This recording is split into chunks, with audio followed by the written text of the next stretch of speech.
चलिए,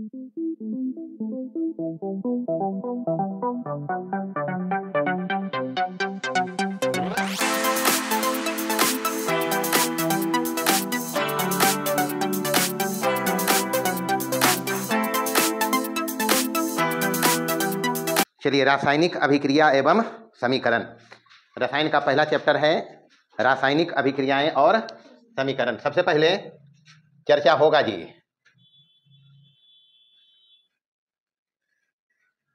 रासायनिक अभिक्रिया, अंग्रेजी में केमिकल रिएक्शन। क्या बोलेंगे? हाँ, रिएक्शन। अच्छा, सब लोग 9th क्लास पढ़ के ही आया है। नोमा में 2 प्रकार के परिवर्तन का चर्चा हम किया था, भौतिक परिवर्तन और रासायनिक परिवर्तन पढ़े थे। भौतिक परिवर्तन में क्या बताया था? भौतिक परिवर्तन पदार्थ में आया परिवर्तन परिवर्तन के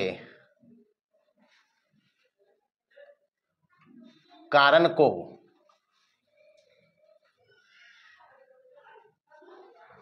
हटाने पर दूर हो जाता है और पदार्थ अपनी आरंभिक अवस्था में लौट जाते हैं। यही तो पढ़ा है, नहीं पढ़ा? भौतिक परिवर्तन मतलब पदार्थ में आया परिवर्तन, परिवर्तन के कारण को हटाने पर दूर हो जाता है और पदार्थ अपनी आरंभिक अवस्था में लौट जाते हैं। फॉर एग्जाम्पल क्या बताया था? पहला, पानी से वाष्प बनना। वाष्प बनना कैसा परिवर्तन है? भौतिक परिवर्तन नहीं है क्या है? दूसरा क्या देखा था? पानी का जमना, भौतिक परिवर्तन है, नहीं है? पानी जम के बर्फ बनता है। तीसरा, बर्फ का पिघलना। बर्फ का पिघलना क्या है? ये भौतिक परिवर्तन नहीं है? परिवर्तन के कारणों को हटाएंगे, पदार्थ अपनी आरंभिक अवस्था में आएगा।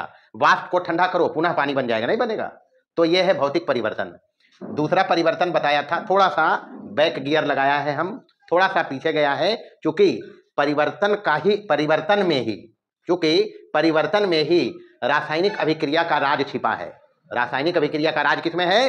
परिवर्तन में। तो सबसे पहले हम परिवर्तन पर फोकस कर रहे हैं, पढ़ के आया है 9th क्लास में। दूसरा पढ़ा है रासायनिक परिवर्तन। रासायनिक परिवर्तन, इसमें क्या बताया? वैसा परिवर्तन जो हमेशा के लिए हो जाए, अर्थात पदार्थ के गुण सदा के लिए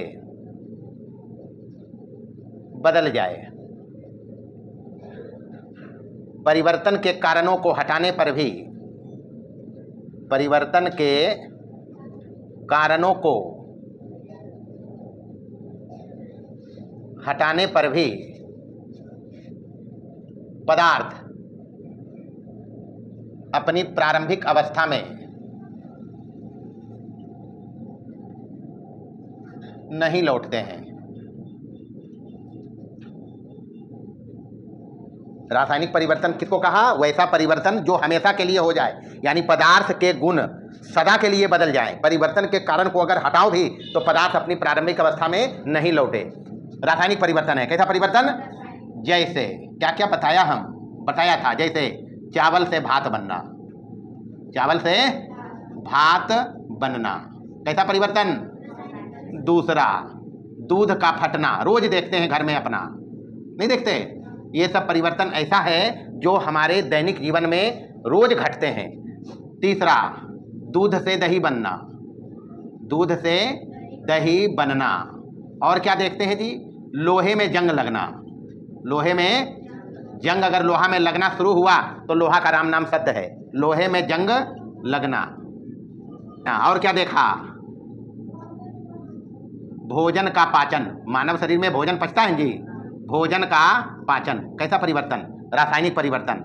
और देखा ईंधन का दहन, ईंधन जो भी हो, घर में खाना बनाते हैं, कोयला जलता है, जो भी जिस पर बनाए, कोयला, लकड़ी, ये सब ईंधन है, या फिर गैस, तो ईंधन का दहन, ये सभी रासायनिक परिवर्तन है। क्या है, रासायनिक परिवर्तन। परिवर्तन के कारण को हटाओ भी तो पदार्थ अपनी आरंभिक अवस्था में नहीं लौटता है, तो ये कहलाया रासायनिक परिवर्तन। यहां पर हुआ क्या है, नए गुण वाले पदार्थ बन गए। यहां पर सभी में क्या हुआ, नए गुण वाले पदार्थ बने हैं। सभी में क्या बने, नए गुण वाले पदार्थ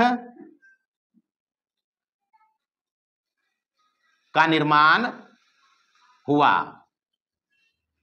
जब कभी नया गुण वाला पदार्थ बनेगा किसी प्रक्रिया में, उसी का नाम है रासायनिक अभिक्रिया। बस मोटा मोटी एकदम ठेठ भाषा में रासायनिक अभिक्रिया वैसी प्रक्रिया है जिसमें नए गुण वाले पदार्थ बनते हैं। समझ लिया, मतलब कहने का हुआ कि रासायनिक अभिक्रिया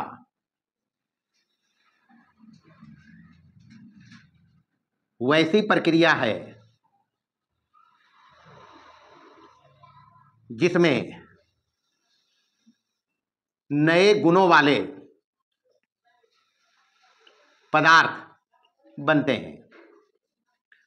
मतलब आरंभ में जो पदार्थ रहता है, जब रासायनिक अभिक्रिया हो जाती है तो एक नया पदार्थ बन जाता है जिसका गुण लिए गए पदार्थ के गुण से या आरंभिक पदार्थ के गुण से अलग होते हैं, तो उस प्रक्रिया को क्या कहेंगे, रासायनिक अभिक्रिया। तो रासायनिक अभिक्रिया वैसी प्रक्रिया है जिसमें नए गुणों वाले पदार्थ बनते हैं। एकदम मोटा मोटी सीधा टॉपिक पर आया है। रासायनिक अभिक्रिया मतलब केमिकल रिएक्शन। इसको हम रिलेट किया है अपने दैनिक जीवन में घटने वाली घटनाओं से। जो घटनाएं हमारे दैनिक जीवन में घटती है वो दो कैटेगरी में, क्या कैटेगरी में, एक भौतिक परिवर्तन जिसमें पदार्थ के गुण थोड़े समय के लिए बदलते हैं, परिवर्तन के कारण को जब हटाते हैं पदार्थ अपनी आरंभिक अवस्था में लौट जाता है, तो यह है भौतिक परिवर्तन। क्या है ये, रासायनिक परिवर्तन उस प्रकार का परिवर्तन होता है जिसमें पदार्थ के गुण हमेशा के लिए बदल जाते हैं। परिवर्तन के कारण को हटाओगे भी तो पदार्थ अपनी प्रारंभिक अवस्था में नहीं लौटते हैं। तो रासायनिक परिवर्तन जब होता है तो नए गुण वाले पदार्थ बनते हैं, और नए गुण वाले पदार्थ का बनना ही क्या कहलाएगा, रासायनिक अभिक्रिया। मतलब वैसी प्रक्रिया है रासायनिक अभिक्रिया जिसमें नए गुणों वाले पदार्थ बनते हैं। चलिए समझिए, इधर रासायनिक अभिक्रिया को भली प्रकार से समझने के लिए किताब में ये 3 क्रियाकलाप दिया गया है। कितने क्रियाकलाप, ये 3 क्रियाकलाप किताब से हम लिया है। इसमें सबसे पहला ये जो क्रियाकलाप है नंबर 1 में, इसमें है पहला नंबर में, ये जो पहला है मैग्नीशियम के फीते का, मैग्नीशियम के फीते का वायु में दहन है। वायु में क्या है, दहन मतलब जलाना, दहन मतलब क्या, जलाना। ये समझना सबसे पहले। इसमें किया क्या गया है, इसमें किया क्या गया है कि एक मैग्नीशियम के फीते का छोटा टुकड़ा लिया गया है, चिमटी से पकड़कर इसको बर्नर के पास ले जाया गया है। बर्नर का लौ है, जल रहा है बर्नर, उसके पास ले जाया गया है क्योंकि उसको जलाना है, क्या करना है। लेकिन ध्यान रहे, मैग्नीशियम का फीता जब ऐसे रखा रहता है, इसमें मैग्नीशियम के फीते को वायु में दहन कर रहे हैं, तो दहन करने से पहले ध्यान रखना है मैग्नीशियम के फीते को श्रेष्ठ कागज से रगड़ा जाता है। श्रेष्ठ कागज से क्या करते हैं, रगड़ते हैं। वजह है उस पर मैग्नीशियम ऑक्साइड का एक परत रहता है जो जलने नहीं देता है, तो सबसे पहले उसको रगड़ लेते हैं श्रेष्ठ कागज से। कौन सी से, जब भी मैग्नीशियम के फीते का दहन करोगे तो ध्यान रखना है मैग्नीशियम के फीते के दहन में सबसे पहले मैग्नीशियम के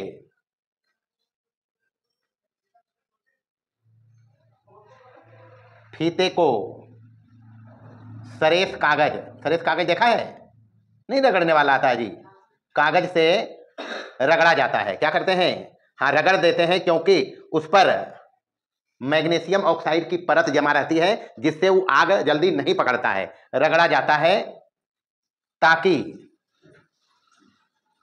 उस पर जमा मैग्नीशियम ऑक्साइड, अभी सब नाम आएगा, का परत हट जाए। परत क्या हो, हट जाए और वो आसानी से आग पकड़ ले। जब ही जलेगा, मैग्नीशियम का फीता जलेगा तो चकाचौंध प्रकाश से जलेगा, चकाचौंध प्रकाश से, चकाचौंध प्रकाश के साथ जलता है। दूसरा बात ध्यान रखना है, जब चकाचौंध प्रकाश से जलता है तो आंख को दूर रखना चाहिए, आंख को दूर रखना है। चकाचौंध प्रकाश के साथ जलता है, इसलिए आंख दूर रखेंगे, आंख को क्या करना है, दूर रखना है। अच्छा यार लेकर में निचला नहीं, चकाचौंध प्रकाश के साथ जलता है, इसलिए आंख को क्या करना है, दूर रखना है। एक चीज और यहां पर देखो, यहां लिखा है मैग्नीशियम ऑक्साइड का, ये एक स्टार जगह नीचे है नहीं, इसलिए एक स्टार हम यहां लगाया है। इस पर देखो, ये प्लेट है एक, इस पर मैग्नीशियम का फीता जब जलता है तो चूर्ण गिरता है, ये चूर्ण सफेद कलर का होता है, कैसा, तीसरा स्टार हम यहां लगा दिया है। ध्यान रखना है, मैग्नीशियम के फीते के दहन में जब भी वायु की उपस्थिति में मैग्नीशियम के फीते को जलाओगे तो सबसे पहले सरेस कागज से उसको रगड़कर उस पर मैग्नीशियम ऑक्साइड की परत रहती है, जो जिससे वो जलता आसानी से नहीं है, तो पहले रगड़ के साफ करते हैं फिर जलाते हैं। जलने के बाद ये जो मैग्नीशियम का फीता जलता है तो नीचे गिर के यहाँ राख जमा होता है, वो सफेद कलर का होता है, कैसा। तो यहाँ सबसे पहला अवस्था परिवर्तन हुआ, नहीं हुआ, अवस्था नहीं बदला जी, ये फीता था, ठोस था, पाउडर बदल गया, पाउडर में चूर्ण में आ गया, तो चूर्ण हो गया ही, तो ये काम हुआ। उसके बाद इसका कलर सफेद हो गया, कैसा हो गया, सफेद। तो जब मैग्नीशियम के फीते को जलाया तो ये 3 घटना याद रखना है। सबसे पहले सरेस कागज से रगड़ना, पूछता है सवाल, मैग्नीशियम के फीते को वायु में जलाने से पहले सरेस कागज से रगड़ते क्यों हैं, क्योंकि उस पर मैग्नीशियम ऑक्साइड की परत रहती है, आग वो बढ़िया से पकड़ ले, जल जाए, इसलिए उसको रगड़ते हैं, रगड़कर साफ करते हैं। चकाचौंध प्रकाश के साथ जलता है, इसलिए आंख को दूर रखना है। जलने के बाद सफेद चूर्ण प्राप्त होता है, क्या होता है, तो रासायनिक अभिक्रिया है, क्या है रासायनिक अभिक्रिया, अभी इसका समीकरण भी हम लिखेगा। दूसरा कार्यकलाप में इसमें है लेड नाइट्रेट का विलयन, इसमें क्या है, ये परख नली है, ये जो कांच का रहता है बना हुआ, ये परख नली होता है, क्या कहते हैं इसको, परख नली, कांच का बना होता है परख नली। तो यहाँ 2 परख नली है, एक परख नली ये, एक परख नली है। एक परख नली में लेड नाइट्रेट का विलयन है, लेड नाइट्रेट का विलयन, इसमें डाला गया है पोटेशियम आयोडाइड का विलयन। इसमें क्या डाले हैं, पोटेशियम आयोडाइड का विलयन। विलयन जब डाला गया इस सेकंड क्रियाकलाप में, इस सेकंड वाले क्रियाकलाप में अपने पास एक विलयन में लेड नाइट्रेट का, एक परख नली में अपने पास क्या है, लेड नाइट्रेट का विलयन, दूसरे परख नली में है पोटेशियम आयोडाइड, इसमें डाला गया है, किसमें, लेड नाइट्रेट के विलयन में, पीला अवक्षेप बनता है, पीला अवक्षेप बनता है सेकंड अभिक्रिया में। ये जो सेकंड कार्यकलाप है इसमें पीला अवक्षेप बना, कब बना पीला अवक्षेप जी, तो लेड नाइट्रेट के विलयन में पोटेशियम आयोडाइड का विलयन डालने पर पीला अवक्षेप बना, क्या बना, पीला अवक्षेप। अवक्षेप कहते हैं जल में अघुलनशील होता हो, वो जल में घुलता नहीं है, याद रखना, पीला अवक्षेप, इधर लिख दियो बगलवा में, जल में अघुलनशील, जल में, हाँ जल में नहीं घुलता है, ये प्राप्त होता है। तो दूसरा कार्यकलाप में अवक्षेप बना, क्या बना, रासायनिक अभिक्रिया है, क्या है ये हम समझ रहे हैं। रासायनिक अभिक्रिया में आखिर होता क्या क्या है, तो पहला में देखा अवस्था परिवर्तन हुआ, नहीं हुआ, यहाँ क्या हुआ जी, अवक्षेप बना पीले रंग का, कौन रंग का, रंग परिवर्तन हुआ। तीसरा नंबर में यहाँ देखिए गैस बना है, क्या बना है, मतलब हुआ क्या है, इस तीसरे वाले क्रियाकलाप में किया क्या गया है, दानेदार जिंक लिया गया है, क्या है, दानेदार जिंक, दानेदार जिंक लिया गया है, किसमें, कोनिकल फ्लास्क में, ये कोनिकल फ्लास्क में दानेदार लिंक है, ये कोनिकल फ्लास्क में क्या है, दानेदार जिंक, उसमें डाला गया है ये तनु सल्फ्यूरिक अम्ल, क्या डाले हैं, तनु सल्फ्यूरिक अम्ल। तो दानेदार जिंक और तनु सल्फ्यूरिक अम्ल की अभिक्रिया हुई है,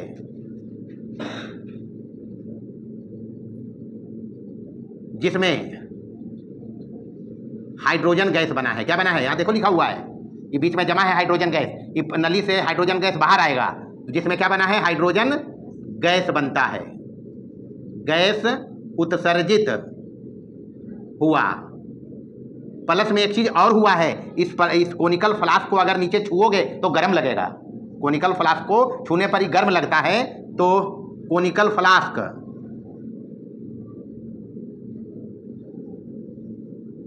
गर्म हो जाता है। क्या हो जाता है? गर्म हो जाता है। तो यहाँ पर ये 3 कार्यकलाप में हम समझा कि रासायनिक अभिक्रिया जब होती है तो क्या क्या होता है? रंग बदलता है, अवस्था बदलता है और प्लस में गैस उत्पन्न होता है और तापमान बढ़ा, इसका नहीं बढ़ा, गर्म हो गया, मतलब यहाँ ऊष्मा उत्पन्न भी हुआ है। तो जब कभी ऐसा होगा, अवस्था बदल जाए, रंग बदल जाए, अवक्षेप बने या फिर ऊष्मा उत्पन्न हो, समझ लेना क्या हुआ है? रासायनिक अभिक्रिया हुई है। हो गया? मिटावे। अच्छा, यहाँ हम 3 कार्यकलाप देखा। क्या देखा? हमने नोटिस किया। क्या नोटिस किया जी? हमने नोटिस किया क्या क्या क्या नोटिस किया? पहला नोटिस किया अवस्था परिवर्तन, नहीं किया? अवस्था परिवर्तन नोटिस किया। दूसरा नोटिस किया क्या? रंग परिवर्तन, रंग भी बदला, रंग परिवर्तन नोटिस किया।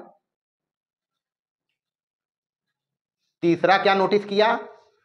ताप परिवर्तन, ये भी नोटिस किया। कोनिकल फ्लास्क को छूने पर गर्म लगेगा। अब तो यहां मेरे पास संसाधन है नहीं कि वो करके दिखाएं, लेकिन गर्म होता है, ताप परिवर्तन होता है।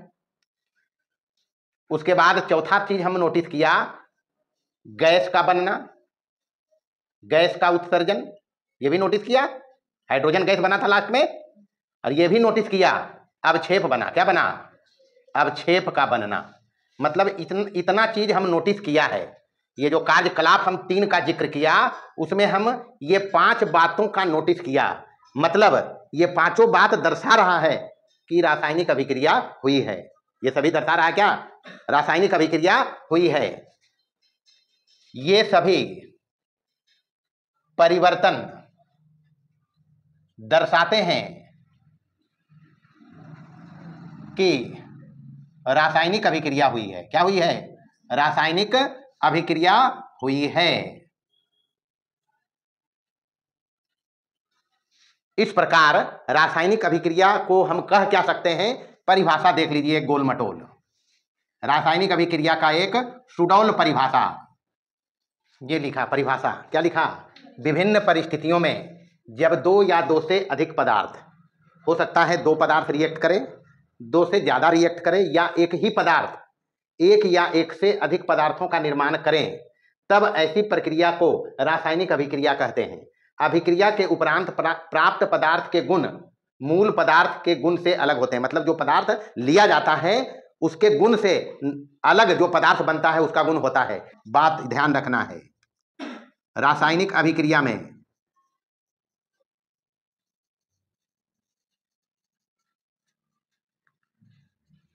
भाग लेने वाले पदार्थ को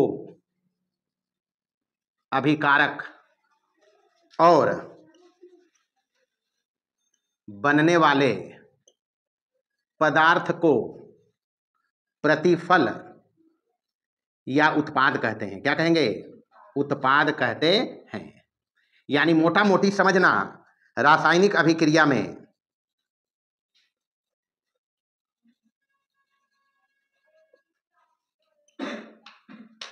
अभिकारक खर्च होते हैं और नए गुणों वाले पदार्थ, उसका नाम क्या होगा जी? उत्पाद या प्रतिफल बनते हैं। चलिए, ये रहा सरल भाषा में रासायनिक अभिक्रिया का परिभाषा।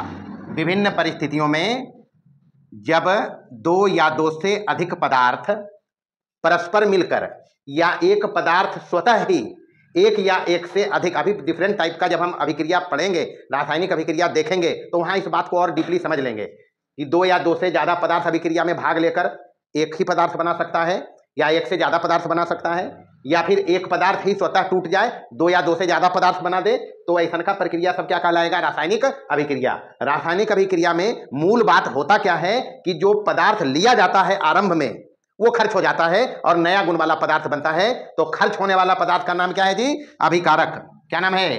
अभिकारक। और बनने वाला पदार्थ का नाम क्या है? उत्पाद या प्रतिफल। इधर देखिए, अगला टॉपिक है रासायनिक समीकरण। अब ये क्या लफड़ा है? तो अभी हम कार्यकलाप 3 देखा था, नहीं देखा था? पहला कार्यकलाप में हमने देखा था, पहला कार्यकलाप क्या था जी?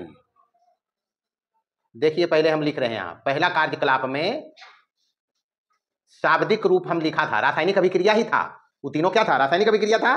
तो शाब्दिक रूप में पहला कार्यकलाप में था मैग्नीशियम के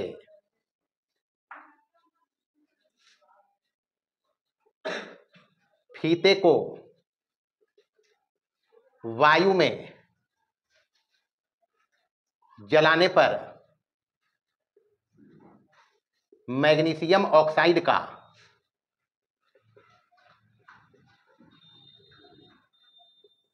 श्वेत चूर्ण बना था, नहीं बना था? पहला कार्यकलाप में यही था जी, श्वेत चूर्ण प्राप्त होता है। पहला कार्यकलाप यह था। दूसरा कार्यकलाप क्या था बाबू? दूसरा था लेड नाइट्रेट के,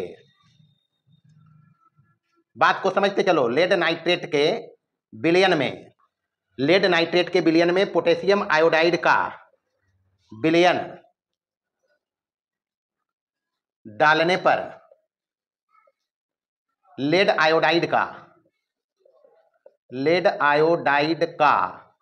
पीला अवक्षेप बना था, नहीं बना था? पीला अवक्षेप प्राप्त होता है। तीसरा कार्यकलाप में हमने देखा था दानेदार जिंक पर तनु सल्फ्यूरिक अम्ल डालने पर हाइड्रोजन गैस उत्सर्जित होता है। ये तीन कार्यकलाप हम देखा है। अगर इतना हमको लिखना ही पड़ जाए तो फिर रसायन पढ़ क्यों रहे हैं? रसायन में हम लोग संकेत और सूत्र की सहायता लेते नहीं लेते हैं? तो ये सभी अभिक्रिया को संक्षेप में सूत्र और संकेत से व्यक्त किया जाता है। मतलब किसी भी रासायनिक अभिक्रिया को संक्षेप में संकेत और सूत्र की सहायता से व्यक्त करना क्या कहलाएगा? रासायनिक समीकरण। अब शब्द रूप में इसको हम इतना लंबा चौड़ा लिख दिया, नहीं लिख दिया। अगर इसको हम संकेत में लिखता, सूत्र की सहायता से, संकेत की सहायता से, तो इसको संक्षेप में हम व्यक्त कर सकते। कैसे व्यक्त करते? देखिए यहां इसका हो जाएगा समीकरण। मैग्नीशियम का संकेत ये होता है, वायु का संकेत मतलब ऑक्सीजन का, बनता क्या है? मैग्नीशियम ऑक्साइड, यही तो बना। अभी इस पर नहीं हम जा रहे हैं कि इधर दो ऑक्सीजन इधर एक ही है। खेल तो यही करेंगे कि रासायनिक समीकरण में एक इस टाइप का बना है, इससे नहीं बना, लेकिन द्रव्यमान संरक्षण के नियम के अनुसार इसको बैलेंस करेंगे, क्योंकि संतुलित समीकरण ही इंपॉर्टेंस रखता है रसायन शास्त्र में। वजह है रासायनिक संयोग का नियम जो द्रव्यमान संरक्षण का नियम है, जितना इधर खर्च हो उतना इधर बनना चाहिए। क्योंकि हम पढ़ रखा है रासायनिक अभिक्रिया में न तो पदार्थ बनता है न तो पदार्थ नष्ट होता है, पढ़ाया 9th क्लास में, तो उसका पालन होगा यहाँ। तो अभी उस पर नहीं जा रहे हैं, अभी सिर्फ समीकरण देख रहा है। इसका समीकरण होता है लेड नाइट्रेट का सूत्र होता है PbNO3 2 प्लस पोटेशियम आयोडाइड का Ki, अभिक्रिया करता है तो ये बनता है लेड आयोडाइड और प्लस पोटेशियम नाइट्रेट। कितना लंबा लिखना पड़ा था इसको? ये क्या छोटा नहीं है? ये क्या छोटा नहीं है? नाम भी सबका लिखेंगे। इधर है दानेदार जिंक, तो जस्ता का संकेत क्या होता है? Zn नहीं होता है, Zn होता है ठोस। बोला है दानेदार मतलब ठोस में, कैसा में? ठोस। अभी छोड़ो उसको, ठोस और द्रव अभी मारो बोली। अभी जनरल जानो, जिंक का ये संकेत है प्लस सल्फ्यूरिक अम्ल बताया H2SO4 नहीं बताया, ये बनाया है ZnSO4 और प्लस H2 प्लस क्या गैस बना यहाँ। तो ये हो गया समीकरण। ये क्या है? समीकरण। ये क्या है? समीकरण। ये क्या है? समीकरण। तो ये जो था शाब्दिक रूप में अभिक्रिया कार्यकलाप 1 में, उसको संक्षेप में ऐसे लिख दिया। अब समीकरण जब लिखा जाएगा तो हमको अभिक्रिया की सारी सूचनाएं मिल जाएगी, जब हम उसको बैलेंस करके देख लेंगे तब। अभी इतना जानो कि किसी भी रासायनिक अभिक्रिया के संकेत और सूत्र की सहायता से संक्षिप्त रूप में व्यक्त करना क्या कहलाएगा? रासायनिक समीकरण। नाम इसका पता है? क्या नाम है इसका? मैग्नीशियम। इसका नाम पता है ना जी? चलो लिखते हैं यहाँ, मैग्नीशियम। हवा में जलावे का मतलब होले ऑक्सीजन, मतलब कि ये ऑक्सीजन है और ये है मैग्नीशियम ऑक्साइड। क्या है ये? मैग्नीशियम ऑक्साइड का श्वेत चूर्ण। उधर पहले लिख ही दिया है, नहीं लिखा था? ऑक्साइड। ध्यान रखेगा, श्वेत चूर्ण बना। ये है लेड नाइट्रेट, ये है पोटेशियम आयोडाइड, ये क्या है? Potassium iodide, iodide. और ये है लेड आयोडाइड, ये क्या है? लेड आयोडाइड, नाम अभी लिख लो। और ये है पोटेशियम नाइट्रेट, ये क्या है? Potassium nitrate. एक नंबर के सवाल में ये सब पूछता है। लेड नाइट्रेट का अणुसूत्र लिखो, यहाँ है। पोटेशियम नाइट्रेट का अणुसूत्र लिखो, ये सब आता है, ध्यान रखेगा। ये तो पता है, ये क्या है? जस्ता या जिंक, जो भी बोलो, जिंक को जस्ता भी बोलते हैं। ये क्या है? सल्फ्यूरिक अम्ल, क्या है? सल्फ्यूरिक अम्ल। और ये क्या है? जिंक सल्फेट, इसका नाम क्या है? Zinc sulphate. और ये तो पते है, हाइड्रोजन गैस, ये क्या है? Hydrogen gas. तो हमने जो कार्यकलाप में काम किया था वो शब्द में ऐसे लिखा गया, नहीं लिखा गया। उसको संक्षेप में इतना लिख दे तो पता चला, यहाँ भी पता चला मैग्नीशियम वायु में जला है, तो ये दोनों अभिकारक है, नहीं है? यहाँ जब लिखा तो सारा कुछ पता चल गया, क्या अभिकारक है, क्या प्रतिफल है। अब बैलेंस जब कर लेंगे, संतुलित जब कर लेंगे, तो और बातें क्लियर हो जाएगी अभिक्रिया के बारे में। चलिए देखिए, हम कह क्या सकते हैं। ये शब्द में लिखा, इसको संक्षेप में ऐसे लिखा, इसमें है क्या? संकेत और सूत्र है, नहीं है? तीनों में तो यही चीज है। तो हम परिभाषा लिखते हैं छोटा मोटा इसका, संकेतों व सूत्रों की सहायता से किसी रासायनिक अभिक्रिया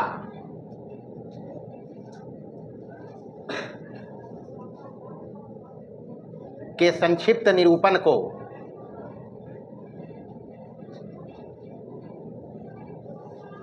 रासायनिक समीकरण कहते हैं। रासायनिक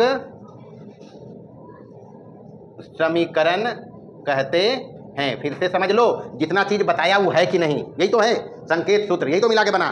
तो संकेतों व सूत्रों की सहायता से किसी रासायनिक अभिक्रिया के संक्षिप्त निरूपण को क्या कहेंगे? रासायनिक समीकरण। अगर रासायनिक समीकरण होगा तो दो प्रकार का होगा, एक देखा था इधर, एक देखा था इधर। ये बात भी अभी चर्चा कर ही लेते हैं। रासायनिक समीकरण दो प्रकार के होते हैं। पहला होता है कंकाली या असंतुलित समीकरण, कंकाली या असंतुलित समीकरण। बस नाम याद रखना, ये ज़्यादा इंपॉर्टेंस का है नहीं। जैसे एग्जाम्पल में देखिए, अभी हम लिखा था पहला में Mg प्लस O2 प्लस, ये तीर का चिन्ह यहाँ देंगे, MgO, ये था अभी पहला।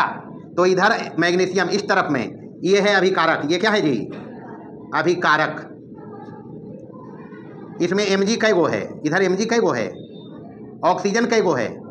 ये है प्रतिफल या उत्पाद, ये क्या है? प्रतिफल। अब बहुत बात लिखा नहीं जा सकता है, यहाँ देखो अभिकारक और उत्पाद के बीच में तीर का चिन्ह है।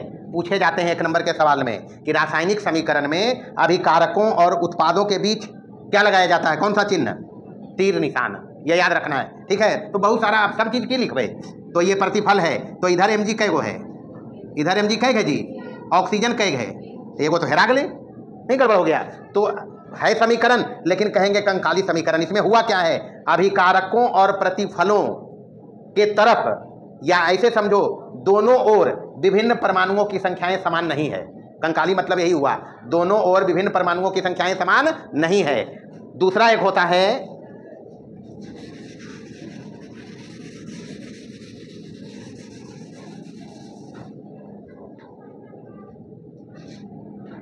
अर्थात दोनों ओर विभिन्न परमाणुओं की संख्या समान नहीं है क्या?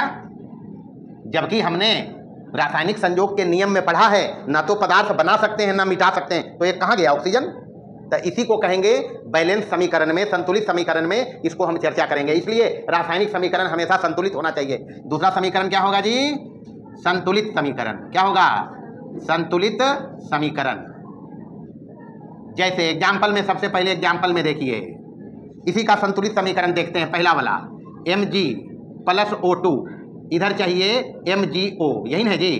मतलब इधर हमको चाहिए 2 ऑक्सीजन इधर था, तो इधर भी 2 चाहिए, तो इधर नहीं बढ़ाते हैं, इधर 2 गुना करके बढ़ाते हैं। तो 2 जब ऑक्सीजन किया तो मैग्नीशियम 2 हो गया, नहीं हो गया, तो 2 इधर लगा देंगे। ये हो गया संतुलित समीकरण। क्या हुआ? संतुलित। अब गिनो इधर, इधर पट्टी गिनोगे अगर अभिकारक के तरफ, ये संतुलित समीकरण है। अभिकारक के तरफ Mg कई गो है, ऑक्सीजन कई गो, इधर उत्पाद के तरफ देखेंगे तब Mg कई गो, O कई गो, नहीं है, अरे 2 गुना है इसमें, तो Mg भी 2 ऑक्सीजन भी 2, मतलब दोनों तरफ बराबर है, इसलिए इसको कहेंगे संतुलित समीकरण। कैसा समीकरण? जैसे दूसरा देखिए, दूसरा हाइड्रोजन और ऑक्सीजन अभिक्रिया करके जल बनाता है। क्या बनाता है?